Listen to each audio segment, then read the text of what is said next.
आइए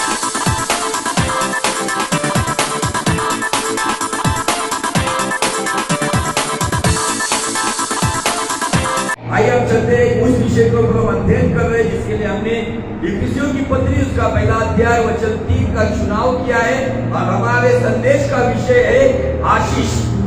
और आशीष के जो 5 प्रकार है जिसमें से अव्वल नंबर पे आता है आत्मिक आशीष, फिर आती है मानसिक आशीष, उसके बाद आती है शारीरिक आशीष, उसके बाद आती है पारिवारिक आशीष, उसके बाद आती है भौतिक आशीष। आत्मिक आशीष में खुदा के साथ गहरा रिश्ता बनता है, मानसिक आशीष में मनुष्य का संतुलन बना रहता है, शारीरिक आशीष में मनुष्य चंगा होता है, पारिवारिक आशीष में जो परिवार की जरूरतें उसे पूरी की जाती है, भौतिक आशीष में काम धंधा रोजी रोटी में बरकत मिलती है।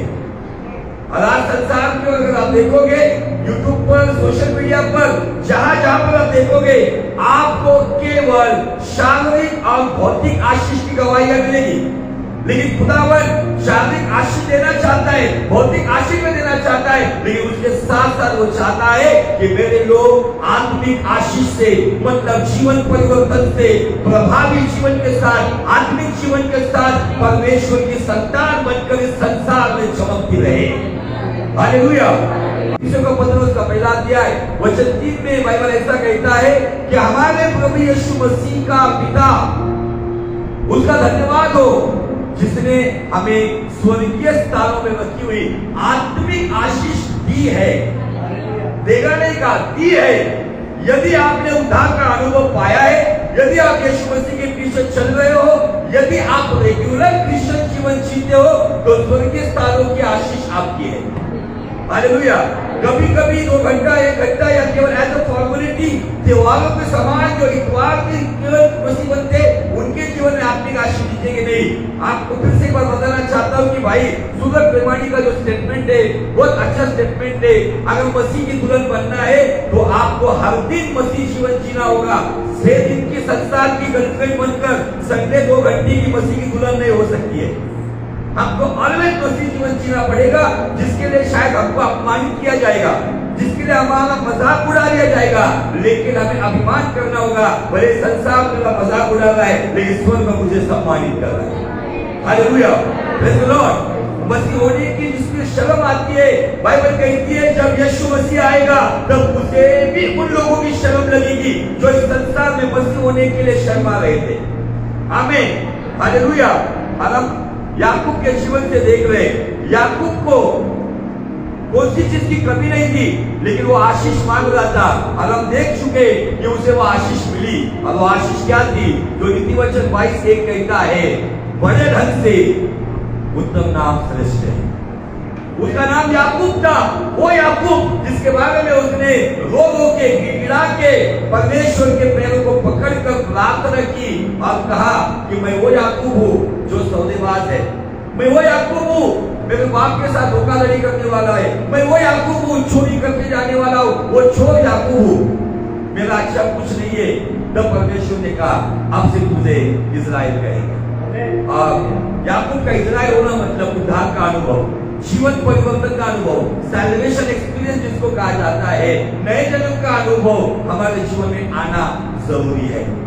और परमेश्वर हमारे जीवन में लाने के लिए तैयार है, लेकिन वो कौन पाएगा? जिसके लिए नीतिवचन 28:13 पढ़कर आगे क्या कहता है?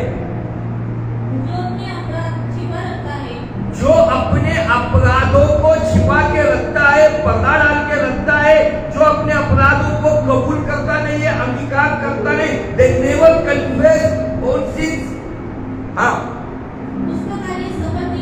उसका कार्य कभी सफल नहीं होगा।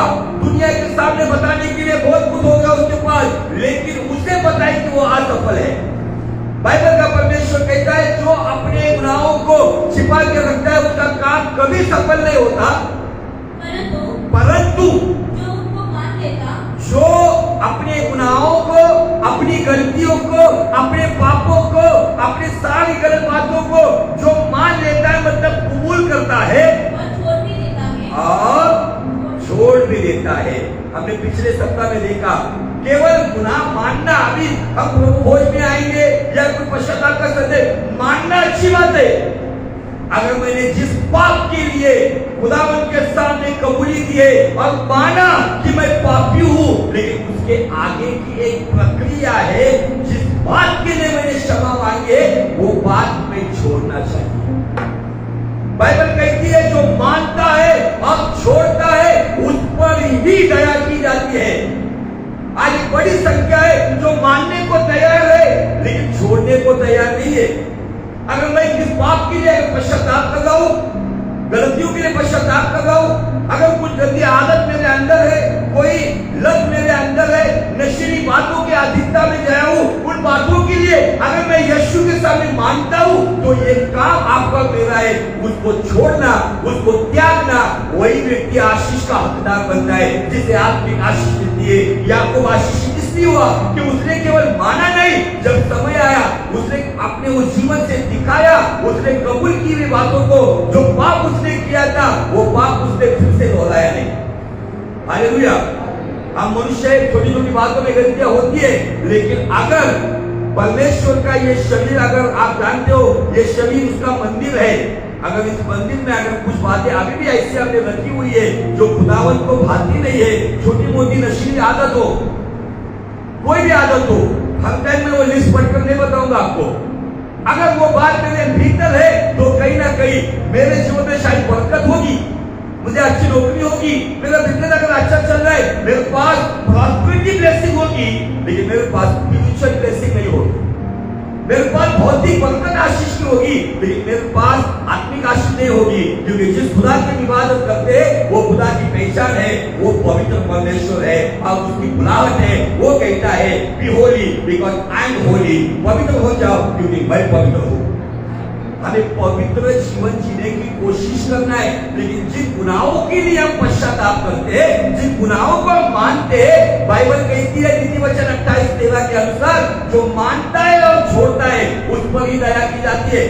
अगर अभी तक आपकी दया आपको नहीं मिली है, इसका मतलब आपके ब्लेसिंग के डोज अभी भी खुल नहीं रहे, तो इसका मतलब आप मानने वाले तो है लेकिन छोड़ने वाले नहीं है। कलीसिया के अंदर दो प्रकार के लोग होते हैं, जो ब्लेसेड होते हैं वो लोग हैं, वो मानते भी है और उन गलत बातों को छोड़ते हैं, इसलिए आशीष पर आशीष पाते हैं। लेकिन कुछ लोग ऐसे हैं जो मानते हैं लेकिन छोड़ने को तैयार नहीं, जो छोड़ने को तैयार नहीं, उस व्यक्ति के अंदर इस्राएल लोगों का एक स्वभाव है जिन्हें हठीले लोग कहा जाता है, एरोगेंट लोग कहा जाता है। वो मानेंगे तो सही, वचन भी जानते, बड़े बड़े प्रचार भी जानते, बड़ी बड़ी शिक्षाओं को जानते, लेकिन छोड़ने को तैयार नहीं है। जो छोड़ते वो फिर अनपढ़ गवाह क्यों ना हो, उस पर दया की जाती है। हालेलुया। मेरे जीवन में मैंने जब प्रभु को पाया, मेरे जीवन में बहुत सारी ऐसी आदत है जिन नशाओं को आप जानते भी नहीं होगा, उनका नाम भी नहीं सुना होगा, उस प्रकार की नशा मैं करता था। लेकिन जिस दिन पवित्र आत्मा की नशा में मैं झूठ उठा, संसार की सारी नशा मुझे फीकी लगने लगी, फिर से उठकर उन नशाओं पर मैं चला नहीं। आज खुदा उन लोगों को दया करेगा जो छोड़ने को तैयार है। मानने के लिए तो सारा संसार मानता है, अन्य जाति भी मानती है, जो शनिवार को किसी बड़े सभा में जाती है और सोमवार से शुक्रवार तक अलग अलग मंदिरों की घंटियां भी बजाती है। मानने वाले बहुत है लेकिन जानने वाले थोड़े हैं।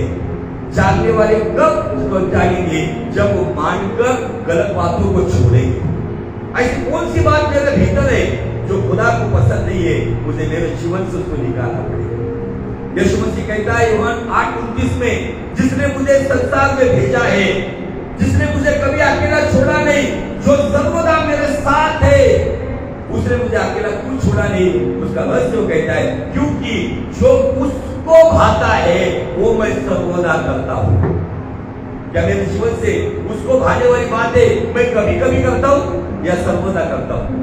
इन बातों के ऊपर हमें गहरा अध्ययन करना पड़ेगा। और आज हम देखेंगे कि याकूब के जीवन में जो घटना घटी, उसके बाद हमने देखा कि जो बदलाव उसमें आए, तो क्या बदलाव आए?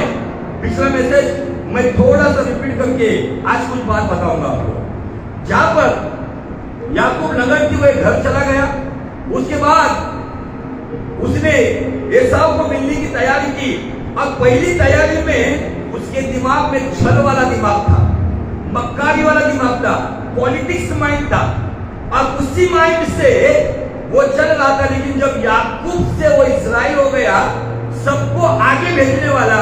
हमने देखा उत्पत्ति 33 के 2 वचन से आगे कि वो जो सबसे पीछे था वो सबसे आगे आ गया। हालेलुया। अपनी बुद्धि का इस्तेमाल कुछ लोग बहुत अच्छी तरीके से करते हैं, लेकिन जिसका परिवर्तन होता है ना, वो अपनी बुद्धि का इस्तेमाल योग्य तरीके से करते हैं। बुद्धि होना अच्छी बात है, लेकिन योग्य दिशा में चलने वाली बुद्धि चाहिए। नहीं तो कुछ लोगों की बुद्धि संसार में बहुत अच्छी चलती है। हमारे बच्चों को पढ़ाई लिखाई में भी बुद्धि चाहिए, लेकिन हमारे बच्चों के भीतर परमेश्वर का डर भी चाहिए, क्योंकि बाइबल कहती है यहोवा का भय ज्ञान का प्रारंभ है। अगर वो भय हमारे अंदर है तो हमारी बुद्धि अच्छी चलेगी। फिर वो बुद्धि इतनी अच्छी चलेगी कि वो अपने माता पिता से कभी छूटने को लेंगे। जब याकूब के इस्राएल होते हैं ना, तब वो समर्पित जीवन जीना शुरू कर देते हैं। बाइबल कहती है वो आगे गया, जो अपने भाई के साथ सौदेबाजी करने वाला, अकड़ के साथ रहने वाला, एटीट्यूड के साथ रहने वाला, वो 7 बार भूमि तक झुककर अपने भाई को दूर से बता रहा है, जिसने मसूर की दाल पर तेरा अधिकार छीना, जिसने बकरी की खाल पहनकर बाप से तेरे अधिकार चुराए हैं, मैं अभी वो याकूब नहीं हूँ, एसाव मेरे भाई, मैं बदल गया हूँ। 7 बार भूमि तक झुककर दूर से उसने जो माना उसने वो छोड़ा। उसने परमेश्वर के पास बनियन में माना था, हाँ प्रभु मैं वो याकूब हूँ जो आरियल है, मैं वो याकूब हूँ जो छल बुद्धि वाला है। लेकिन छल बुद्धि वाला याकूब वहां पे मर गया, और वो याकूब हमें दिखता है जो छोड़ा हुआ, गलत कामों को बंद करने वाला, वो पूरी तरह से समर्पित होकर आगे चला, एटीट्यूड से जीने वाला, भाई के सामने नम्र हो गया। यही बातें हैं आत्मिक आशीष में, ये परिवर्तन हमें दिखता है। मेरी आकड़, मेरी ठाट बाट, मेरा घमंड, मेरा अहंकार किसी को प्रभु के पास नहीं लाएगा। निश्चय हमारे अंदर डिसिप्लिन होना चाहिए, लेकिन घमंड नहीं होना चाहिए। आमीन, हालेलुया, प्रेज़ लॉर्ड। बाइबल कहती है जो अपने भाई को मिलने के लिए डर रहा था, जो अपने भाई को मिलने से पहले सारे दास दासियों को और उसकी दासी के संतान को आगे भेज रहा था, बाइबल कहती है दौड़कर जाकर वो अपने भाई के पास पहुंच गई।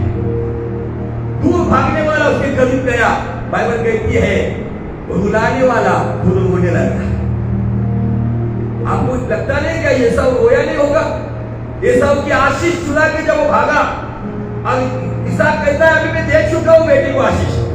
वो कितनी रात रोया होगा कि मुझे आशीष कोई लेकर चुरा गया, लेकिन रुलाने वाला भाई के गले मिलकर खुद नहीं हो गया। मगरमच्छ के आंसू नहीं थे, ये सच्चे पश्चाताप के आंसू थे। इसीलिए बाइबल कहती है वहां से आगे याकूब का जीवन पूरी तरह से बदल गया। और बाइबल कहती है कि जो मेरा मेरा कहने वाला, मेरी प्रॉपर्टी, मेरा अधिकार, मैं बड़ा भाई, जब ये सब पूछता है ये कौन है? अरे भाई ये मेरे नहीं, ये तेरे दास है।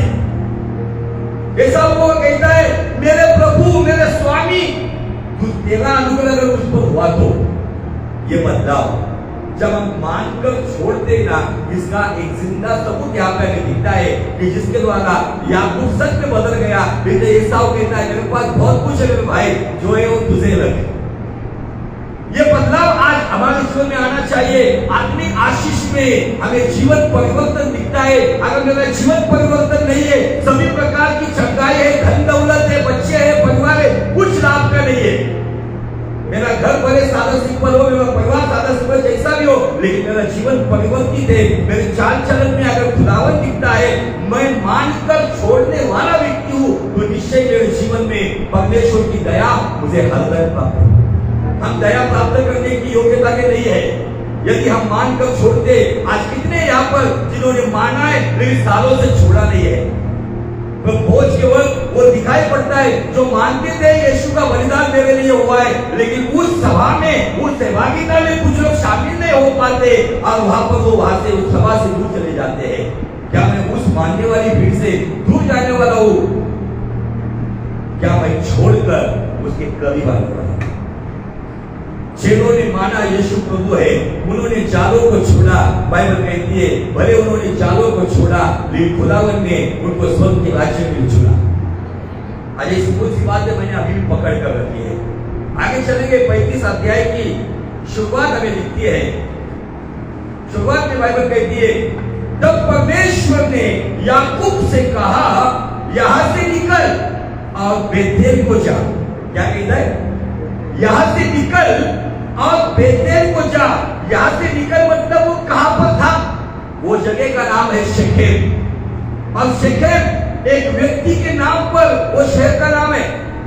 और शेकेम में उसने एक वेदी बनाई। उस वेदी के पास बाइबल कहती है उसने प्रार्थना भी की, लेकिन वहां पर एक दुर्घटना घटी, एक घिनौना काम हुआ। याकूब की बेटी दीना को शेकेम नाम के उस व्यक्ति ने भ्रष्ट किया। और वहां पे एक घटना में दिखती है कि उसके बाद याकूब के दोनों बच्चों ने, शिमोन और लेवी ने, शेकेम के सारे घराने को तलवार के घाट उतार दिया, सबको मार दिया और अपनी बहन को लेकर निकल कर आए।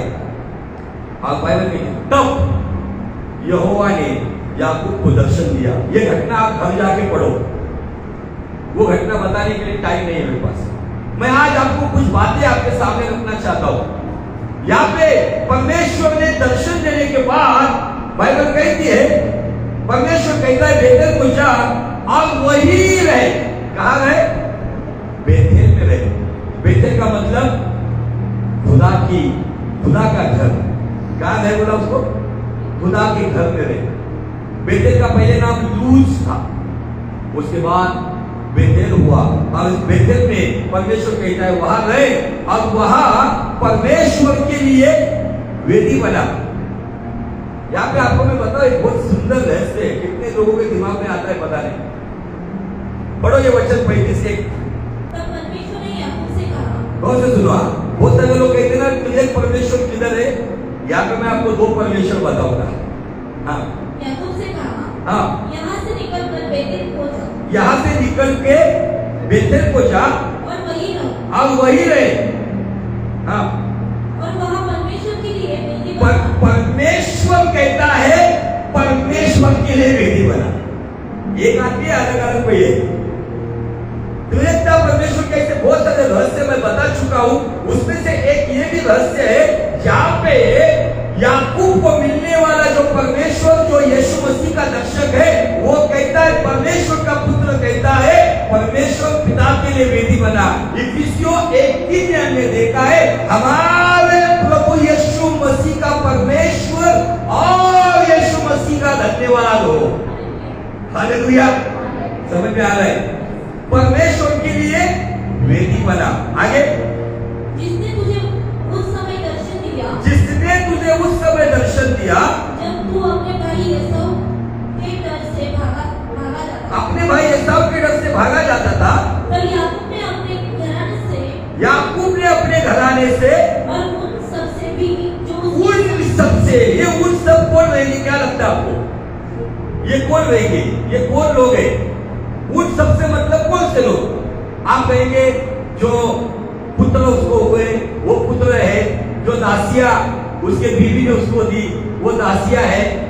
लेकिन यहाँ पर एक और जमाव हमें मिलता है। वो जमाव हमें 34 अध्याय में अगर आप देखेंगे, याकूब के पुत्रों ने घात कर डालने पर भी चढ़कर नगर इस्राएल इसने लूट लिया कि उसमें उनकी बहन अशुद्ध की गई थी। उन्होंने भेड़ बकरियां, गाय बैल और गधे और नगर और मैदान में भी जितना धन था ले लिया और उस सबको और उनके बाल बच्चों और स्त्रियों को भी हर ले गए। मतलब शेकेम के अंदर सारे पुरुषों की कत्ल की गई, लेकिन वहां पे जो बच्चे और जो स्त्रियां थी उनको वो लेकर आए। लेकिन याकूब ने उनको अपने होटल में ले लिया और याकूब उन सबसे भी कह रहा है आगे, उन सबसे भी जो उसके संग थे तुम्हारे बीच में, हाँ, जो पराये देवता है, जो पराये देवता है उन्हें निकाल फेंको और अपने को शुद्ध करो और अपने वस्त्र बदल डालो। 3 बातें कही है। कितनी बातें? फेंको, शुद्ध करो और बदल डालो। ये 3 बातें इसको प्रॉफिटिकली हमारे लिए आज मार्गदर्शन कर रही है। क्या फेंको? पराये देवता। क्या शुद्ध करो? शरीर को, कुल दवाई की बात, क्या बदलो? गंदे वस्त्र बदलो। लेकिन आज क्या हमारे पास पराये देवता है? आप कहेंगे नहीं, हम पहले करते थे अभी नहीं है। क्या आप नहाकर आए हैं? हाँ, कुछ लोग तो 2 बार नहाकर आए रहेंगे। क्या अपने वस्त्र बदल जाएंगे? संडे को तो हम नहा देखते रहते वस्त्र बदलने के लिए। लेकिन ये फिजिकल बात नहीं है, ये आत्मिक दशा की बात है। मेरे और आपके जीवन में हम प्रभु के पीछे तो चलते हैं, लेकिन आज भी हमारे पास कुछ पराये देवताओं को हमने संभाल के रखा है और उनको संभाल के ना रखा है। जिसके लिए हम एक वचन पढ़कर फिर से यहाँ पर आएंगे, इसके लिए पढ़ेंगे यहेजकेल की पत्री उसका 14 अध्याय और 50 वचन से आगे पढ़ते। इसलिए तू उनसे कहे, प्रभु यहोवा यूं कहता है, इस्राएल के घराने में से जो कोई अपनी मूर्तें अपने मन में स्थापित करके और अपने अधर्मों की ठोकर सामने रखकर भविष्यवक्ता के पास आए, तो उसको मैं यहोवा उसकी मूर्तों से अनुसार उनको उत्तर दूंगा। इसके अनुसार अभी आप कहेंगे पास्टर आप क्या करेंगे? आप बिल्कुल नहीं ये बात करते, मैं नहीं मानता हूं नहीं करते हो, लेकिन नए नियम के अंदर मूर्ति किसको कहा गया है? उसके लिए आपको कलीसियों की पत्री 3 अध्याय और वचन 5, यहाँ पे नए नियम की मूर्तियां क्या है उसके बारे में हमें दिया गया है। इसलिए अपने उन अंगों को मार डालो। अपने उन अंगों को क्या करो? नहीं, उसको अच्छे से पॉलिश करो, उसको अच्छे से शैम्पू से नहलाओ, ऐसा निकला चाहिए। अपने उन अंगों को मार डालो जो पृथ्वी पर है, जो पृथ्वी पर है, अर्थात व्यभिचार, नंबर 1 व्यभिचार, अशुद्धता, सभी प्रकार की गंदी आदत, फिर वो नशीली बातों की क्यों ना हो या कुछ इच्छा क्यों ना, दुष्कामना, बुरी लालसा और लोभ जो मूर्ति पूजा के बराबर है। क्या है? केवल किसी आकृति प्रकृति को तिलक लगा के हाथ फूल लगा के उसे मूर्ति नहीं कहती। हम तो इससे दूर चले गए हैं, लेकिन आज भी कुछ लोग ऐसे हैं जिन्होंने अपने पराये देवताओं को संभाल के रखा है। ये पराये देवता हमारे अंदर अगर यहाँ पे अगर आप देखेंगे एक स्वभाव दिखता है, वो स्वभाव है लोभ। ये तो मूर्ति पूजा के बारे में इफिसियों की पत्री 5वां अध्याय वचन 5 में मूर्ति पूजक कौन है उसके बारे में बताया गया है। हमारे को लगता है मूर्ति पूजक वो जो थाली लेकर खड़ा है, जो आग रखकर वो थाली को घुमा रहा है, लेकिन बिब्लिकली मूर्ति पूजक की डेफिनेशन क्या है? What is the definition of idol worshipper? हाँ, तुम यह जानते हो कि तुम ये जानते हो कि किसी व्यभिचारी या अशुद्ध जन या लोभी मनुष्य की जो मूर्ति पूजक के बराबर है। कैसे बराबर है? अभी आपने अगर गलीशियों 3:5 और इफिसियों 5:5 को अगर तुलना करोगे तो इसके अंदर एक बात कॉमन दिखती है, अब वो बात है लालच, लोभ। मूर्ति पूजा भी लोभ को दर्शाता है और लोभी को मूर्ति पूजक भी कहा गया है। मुझे इस संसार के किसी देवताओं के बारे में बात करनी ही नहीं है, ये जगह उनकी बात करने की योग्यता की नहीं है। ये जगह मेरे जीवित परमेश्वर की है जो अदृश्य है लेकिन काम सदृश्य करता है। हालेलुया। आज मुझे आपको बताना है इन 2 बातों में लालच सिमिलर है। और आज हमारे अंदर ऐसी कोई लोभ है, लोभ 3 प्रकार के, धन का लोभ, मन का लोभ। धन की लालच, मन की लालच। धन की लालच में आती है वासना, धन की लालच में आता है किसी का धन मुझे मिल जाए, मन के लालच में आता है अहंकार, हम ही हम है बाकी सब पानी कम है। क्या ऐसा कोई लोग नाम का पराया देवता क्या मैंने मेरे जीवन में रखा है? जब तक मैं उसे फेंकूंगा नहीं तब तक मैं शुद्ध होगा नहीं, और जब तक मैं शुद्ध होगा नहीं तब तक मेरे वस्त्र बदल दिए जाएंगे। फेंको, शुद्ध करो और बदलो। क्या मेरी आत्मा के अंदर ऐसा अभी भी कोई घमंड का, मन का लोभ, अभिमान का लोभ, धन का लोभ, वासना का लोग ऐसा कोई पराया देवता क्या मेरी आत्मा में विराजमान है, मुझे पवित्र आत्मा को ग्रहण करने से पहले अंदर से उसको निकाल के फेंकना होगा। जब मेरी आत्मा से वो पराया देवता निकल जाएगा तब मेरे जीव में वो शुद्ध अंतकरण या शुद्ध हृदय आएगा और तब मेरा शरीर इस संसार में मेरा नहीं तो मसीह का शरीर दिखाई पड़ेगा। समझ में आ रहा है या बहुत समझ आ रहा है? याकूब को या परमेश्वर यहोवा ने दर्शन देकर कहा तू बेथेल को जा। आज बहुत सारे लोग बेथेल को खुदा के घर को तो आते हैं लेकिन पराये देवता बिना फेंके आते हैं। आज बहुत सारे लोग भवन तो आते हैं, आराधना तो करते हैं, वचन तो सुनने को आते हैं, लेकिन अपनी मनमानी की देवता को लेकर आते हैं। बहुत सारे लोग अपने एटीट्यूड को लेकर आते हैं, अपने गलत स्वभाव को लेकर आते हैं। बाइबल कहती है बेथेल जाने का एक नियम है जो याकूब हमें बताता है। जो आत्मिक आशीष व्यक्तिमत्व है वो कहता है अगर बेथेल जाना है, वहां पे अगर प्रार्थना की वेदी बनाना है तो फर्स्ट कंडीशन फेंको, सेकंड कंडीशन धो, थर्ड कंडीशन बदलो। ये 3 बात बड़े इतिहास में ये घटना इस्राएलियों ने वहां पे फिजिकली किए। हम फिजिकल इस्राएल नहीं है, अब शारीरिक इस्राएल नहीं है, बाइबल कहते हैं आत्मिक इस्राएल है, तो हमें आत्मिक क्रिया करनी होगी। क्या अभी भी ऐसी कोई बात है जिसको मैं सवाल कर नहीं मैं बदलूंगा नहीं, मैं ऐसा ही जीवन जीऊंगा, ऐसी जीवन जीऊंगी। आएगा समय तब देखेंगे पति के खिलाफ, पत्नी के खिलाफ, रिश्ते नाते के खिलाफ, दोस्ती यारी में, सेवकाई में, बिजनेस में, नौकरी में मैं बदलूंगा नहीं। अगर इस स्वभाव से, इस एटीट्यूड से, इस हकीले स्वभाव से चल रहे तो पराया देवता मेरे अंदर है। मैं लेवल तो लगा रहा हूं यीशु मसीह का, लेकिन अंदर तो बैठा है कुछ और। डॉक्टर अमोल सिंह कहते हैं बहुत सारे लोगों के जीवन में बाहर तो लगा है क्रूस लेकिन अंदर बैठा है भूत।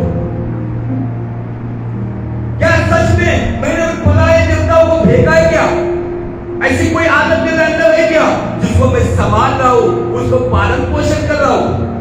जब तक मैं उसको फेंकूंगा नहीं, मैं बेथेल में सही तरीके से जाऊंगा नहीं तो ऐसा चर्च आना जाना तो चलता ही रहेगा, कभी कॉन्फ्रेंस हॉल में, कभी नंदादीप के हॉल में।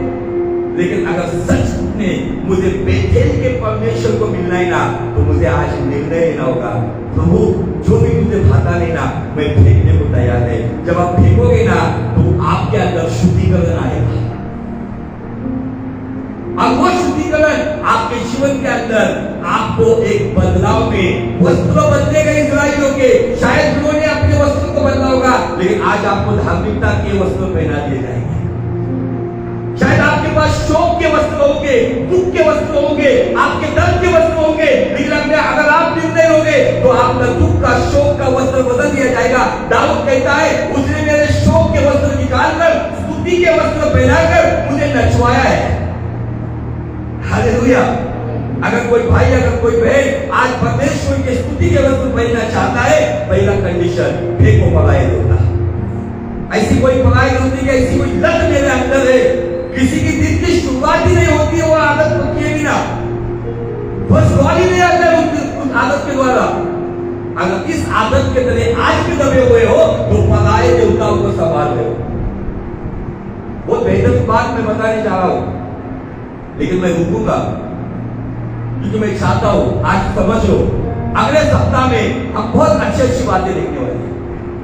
उन पराये देवताओं में अब क्या क्या बात थी, किसने क्या क्या लाके दिया। याकूब ने घर जाकर पढ़ो, बाइबल कहती है उस बांज वृक्ष के नीचे उसे दफना दिया गया, लेकिन वहां पर एक स्पेशल व्यक्ति की एक स्पेशल चीज को दफना दिया गया जिसके साथ याकूब भी कुछ समय तक कॉम्प्रोमाइज कर रहा था। लेकिन याकूब ने वहां पर उस चीज के साथ कॉम्प्रोमाइज करना छोड़ दिया, समझौता छोड़ दिया और खुदा ने जो कहा वो कहा। प्रभु ने केवल आकर क्या कहा, पराये देवता फेंक दो, लेकिन एडिशनल 2 बातें याकूब डाल रहा है, शुद्ध हो जाओ और वस्त्र पहनो। आज अगर मेरे जीवन में अगर मेरा एटीट्यूड नहीं जा रहा है, मैं अभी भी अगर मेरे इगोस्टिक स्वभाव में चल रहा हूं या चल रही हूं तो पराये देवता अभी भी है। फिर बेथेल को साल में 365 दिन भी आओगे ना तो बेहतर का परमेश्वर दर्शन नहीं देगा। इसलिए कुछ लोग बेहतर के वचन सुनने के बाद भी उनके जीवन में काम नहीं होता है। जब तक आप फेंकोगे नहीं तब तक वचन का हथौड़ा गिरेगा नहीं, आपके कठिन हृदय को फोड़ेगा नहीं। अगर मैं छप जाने के बाद भी अगर मेरे जीवन में अगर बदलाव नहीं है तो कहीं ना कहीं मुझे अपने आप को जांचना होगा कि मैंने पराये देवताओं को अभी संभाल के रखा है। मैंने जो कलीसियों की पत्री 3:5 में दिया है, अशुद्धता, व्यभिचार, कुकर्म के बारे में बोला ही नहीं। मैं लालच पर ही बात कर रहा हूँ। मूर्ति पूजा में भी लालच है, मूर्ति पूजा में मूर्ति में भी लालच है। और हमने देखा यहेजकेल 14:4 में परमेश्वर कहता है इस्राएलियों को जाकर बता कि जो मूर्तों को उन्होंने अपने हृदय में संभाल के रखा है वो मूर्तों के अनुसार मैं उन्हें उत्तर दूंगा, मतलब उनका न्याय करूंगा। मेरे हर एक गलत स्वभाव के अनुसार मेरा न्याय हो सकता है, लेकिन अगर मैं अपने आप को उस गलतियों को मानकर उन सभी बातों को छोड़ देता हूं तो मुझ पर दया की जाएगी। हालेलुया। बाइबल कहती है धन्य वो व्यक्ति परमेश्वर उसके लेखे में कोई गुनाह लिखता नहीं, धन्य वो व्यक्ति जिसके गुनाहों पे चद्दर डाल दी गई है। वो व्यक्ति धन्य है जो केवल मानता नहीं है, वो व्यक्ति धन्य वो मानकर उस चीज को छोड़ता है। क्या हमारे तंबाकू छोड़ी है, गुटखा छूटा है, सिगरेट छूटी है, मनमानी छूटी है, एटीट्यूड छोड़ा है? अगर ये छूटा नहीं है तो मुझे आपको बता रहा है मसीह होने के बाद भी आप मूर्ति पूजक हो। अगर आत्मिक आशीष पानी है तो आत्मिक परमेश्वर के प्रोसेस से जाना होगा। अगर स्पिरिचुअल ब्लेसिंग पानी है तो स्पिरिट में हमें चलना होगा। अगर मैं स्पिरिट में नहीं चल रहा हूं और आत्मिक आशीष की आशा रखता हूं तो मेरी पहली गलती है कि पराये देवतों के साथ जीवित परमेश्वर रहता नहीं है। एक नया पे दो तलवार नहीं ले सकती है, दो स्वामियों की सेवा कोई कर नहीं सकता है। उसी प्रकार से आज निर्णय किया है तो आज कहो प्रभु जो भी मेरे जीवन में मैं फेंक देता हूँ, मैं छोड़ देता हूँ, मैं त्याग देता हूँ, क्योंकि नीति वचन 28 के अनुसार जो मानकर छोड़ देता है उस पर ही दया की जाती है। अगर उस पर दया हो तो यहाँ पे कोई पहाड़ चढ़ने वाली बात नहीं कही है, चटाओं को बढ़ाने के लिए नहीं कहा है, शरीर को याद न देने के लिए नहीं कहा है, नंगे पैर रास्ते चलने में नहीं बताया। आज पिछले सप्ताह में बड़ी भीड़ गई है तीर्थ यात्रा में, ऐसी कोई बात मुझे अब आपको नहीं बताई गई है, हमें केवल आज बता रहा है प्रभु। अगर याकूब के जैसे आत्मिक आशीष स्वर्गीय स्थानों की आशीष माना है ना तो निकाल उन पैदा पढ़ाई मेरे गलत स्वभाव जो खुदा को वो तैयार है आज उन पराये देवता को छोड़ने, वो घुटने पर आ सकता है। कोई तैयार है आज वो अपने बातों को मानकर अगर बोलना चाहते हो तो बोल सकते हो। खुदावन आज याकूब के जमाने में केवल शारीरिक बात हुई है जो इस्राएलियों ने की, लेकिन हमारे जमाने में आत्मिक इस्राएल कर करके आज अगर मेरे जीवन से मैं अगर कबूल करता प्रभु हाँ मैं जिद्दी हूं, मैं घमंडी हूं, मैं अभिमानी हूं, मैं अहंकारी हूं, मैं लोभी हूं, इन पराये देवताओं को मैंने संभाला है प्रभु, आज मैं उसको निकालना चाहता हूं।